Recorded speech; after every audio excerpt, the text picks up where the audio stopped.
আসসালামু আলাইকুম রহমতুল্লাহ বরকাত। সম্মানিত ভিউয়ার্স, সবাইকে জানাই বিকালের শুভেচ্ছা, প্রাণ ঢালা ভালোবাসা। আশা করি সবাই ভালো আছেন, ভালোবাসা দেওয়া নেওয়া করবেন ইনশাল্লাহ।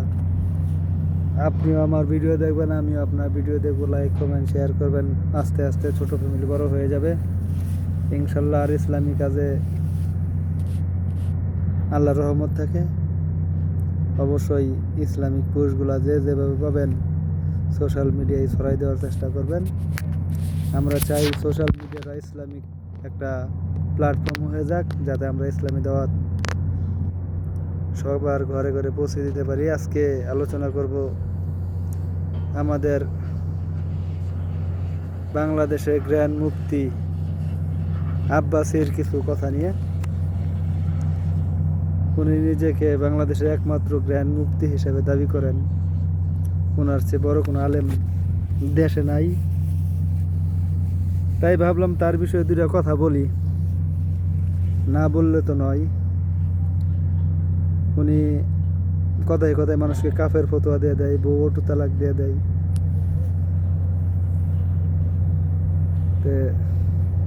যাই হোক, উনি অবশ্যই এই হাদিসটা জানে না যে রাসূল সাল্লাল্লাহু আলাইহি ওয়াসাল্লাম বলছেন, যদি একজনকে কেউ কাফের বলে সে যদি সেই কাফের পর্যায়ে যদি না পড়ে, তাহলে সেই উল্টা ফতোয়াটা তার উপরে লেগে যায়। তবে যাই হোক, সেই বিষয়ে যাব না। আজকে তার বিষয়ে যেহেতু আলোচনা করব, তার একটা বক্তব্য শুনলাম। উনি বলতেছে যে ইমাম আবু হানিফা প্রতিদিন 500 রাকাত নফল নামাজ পড়তেন। এশার এক অজু দিয়ে সে ফজরের নামাজ পড়তেন। 1200 সাহাবীর সান্নিধ্য পাইছে। ওনার 4000 শিক্ষক ছিল, 4000 ছাত্র ছিল। এইভাবে আরও অনেক কথা, সেগুলো বলতে গেলে অনেক সময়ের ব্যাপার। এখানে আপনারা তো জানেনই, আমি এখানে লাইভ করতে পারি না একটা কারণেই, এখানে নেট সমস্যা। এই যে ভিডিও আপলোড দিলে অনেক সময় লাগে, আস্তে আস্তে যাই, দেখা যাচ্ছে কত কত সময় লেট স্লো হইলে আজকে ভিডিও আপলোড করলে তারপরের দিন যায় পৌঁছা। যাই হোক, মূল আলোচনায় আসি। উনি বলতেছেন ইমাম আজম আবু হানিফা রহিমাহুল্লাহ, আল্লাহ ওনাকে মাফ করুক, উনি বলে নাই তোমরা আমার নামে মাযহাব সৃষ্টি করো। কারণ উনি মারা যাওয়ার 250 বছর পরে এই মাযহাবের আবির্ভাব হয়েছে। ওনার জীবদ্দশায় মাযহাবের কোনো খবর জানতোই না। তো যাই হোক, পৃথিবীর বুকে ওনার লেখা কোনো গ্রন্থও নাই। কারণ মালিকি কিতাব আছে, হাম্বলি কিতাব আছে, শাফি মাযহাবের কিতাব আছে, কিন্তু ইমাম আবু হানিফার লেখা কোনো গ্রন্থ নাই দুনিয়ার বুকে। তারপর অনেকে দাবি করে ফেকুল আকবর ওনার লেখা, কিন্তু তারপর তার ভূমিকা পড়লে বোঝা যায় সেই ফেকুল আকবরও তার হাতের লেখা নয়। তো যাই হোক, তো এখন ইমাম আবু হানিফা সম্পর্কে এত মিথ্যাচার করে, উনি একজন ভালো আলেম ছিলেন, আল্লাহ ওনাকে জান্নাতবাসী করুক। আমরা ওনার জন্য দোয়া করি, কারণ উনি অন্যায়ের প্রতি আপোষ অন্যায়। ওনাকে বিচার কার্যে নিয়োগ দেওয়া হয়েছিল, কিন্তু সে সুষ্ঠু বিচার করতে পারবে না, কারণে তার উপরে রাষ্ট্রের কর্তৃত্ব থাকবে কারণেই উনি সেই কাজটা, বিচার বিভাগের কাজটা উনি নেন নাই। কারণ উনি বলছিল, আমি বিচার কার্য করলে আমাকে স্বাধীনভাবে বিচার করতে দিতে হবে, আমি রাষ্ট্র বা কারো থাকবো না। তার কারণে আর জেলও খাটতে হয়েছিল, জেলখানায় তাকে হত্যাও করছে বিষ পান করে। আছে, যাই হোক, অনেক লম্বা ঘটনা। তে ওনার নামে ফতোয়া দেয় উনি এক রাতে 500 রাকাত নামাজ পড়ছেন, নফল নামাজ। আবার প্রতিদিন একবার করে কোরআন তেলাওয়াতও খতম দিছে। তাহলে যারা আমার ভিডিওটা দেখবেন তাদের কাছে আমি আর একটা অনুরোধ,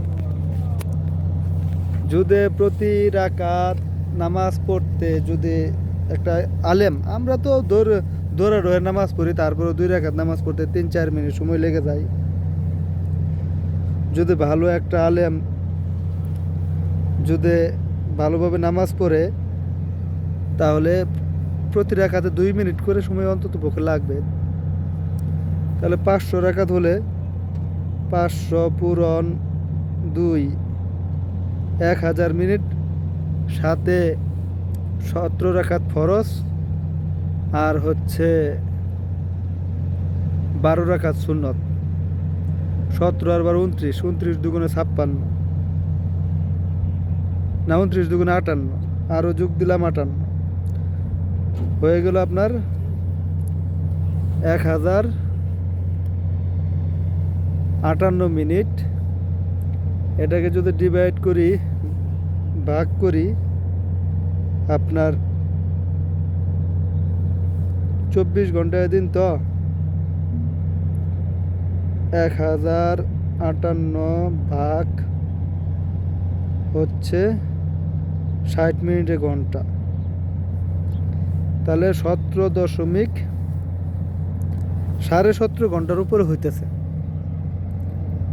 তাহলে 17.5 ঘন্টার উপরে হইতেছে আপনার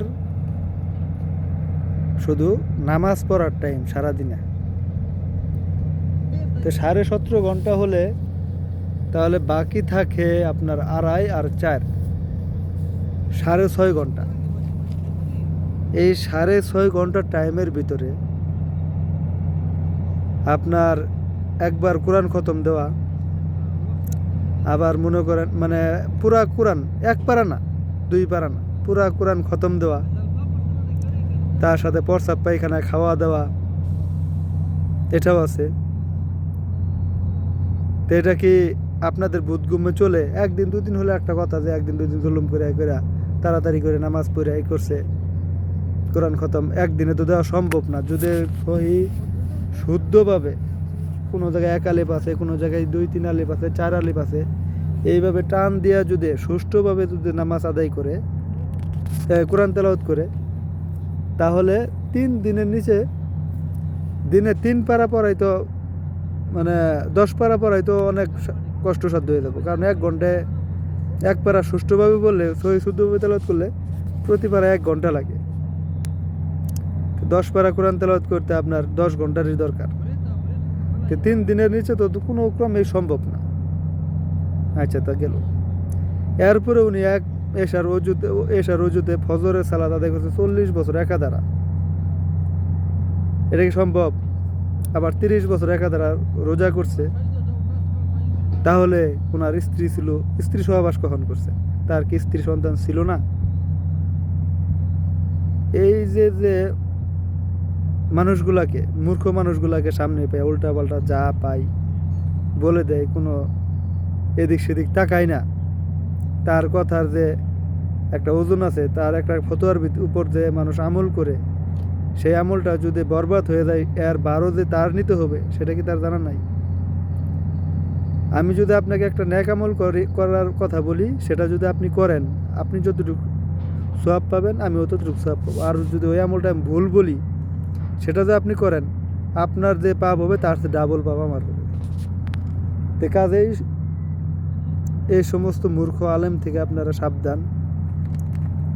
এরা মুখে যদি যতই বলুক, এরা গ্র্যান্ড মুফতি, এদের অনেক আলেম ইলম আছে, অনেক কিছু আছে। আসলেও আপনারা শুধু আমার কোনো কথা করতে হবে না। আপনার ওর আলোচনা শোনার সময় শুধু আপনার ব্রেনটা একটু খোলা রেখে একটু মনোযোগ দিয়ে শুনবেন, দেখবেন যে ওনার কথার ভিতরে কত রং কথা। কোরআন হাদিসের তো কোনো কথাই বলে না, শুধু বাপ দাদার পীর বুজুর্গির কথা নিয়ে উনি পড়ে থাকে। তো যাই হোক, ভিডিও দীর্ঘায়িত করব না। আপনারা এই ভণ্ড আলেমদের থেকে দূরে থাকবেন। যারা কোরআন ও সহিহ হাদিস অনুসারে, কোরআন হাদিসের রেফারেন্স দিয়ে যারা আলোচনা করে, তাদের আলোচনা শুনবেন। তাদের কথায় যদি আপনার কোনো ডাউট থাকে, তাদেরকে আপনারা প্রশ্ন করবেন যে আপনি যে কথাটা বললেন কোরআন হাদিসের কোথায় আছে, আপনি রেফারেন্স দেন। আমরা সেই মোতাবেক সেই কথা আমরা জাস্টিফাই করব, তারপর আমরা আমল করব। তো এই বলে আমার আলোচনা আজকের মধ্যে এখানে শেষ করছি। আখিরু দাওয়ানা আনিল হামদুলিল্লাহি রাব্বিল আলামিন। আসসালামু আলাইকুম।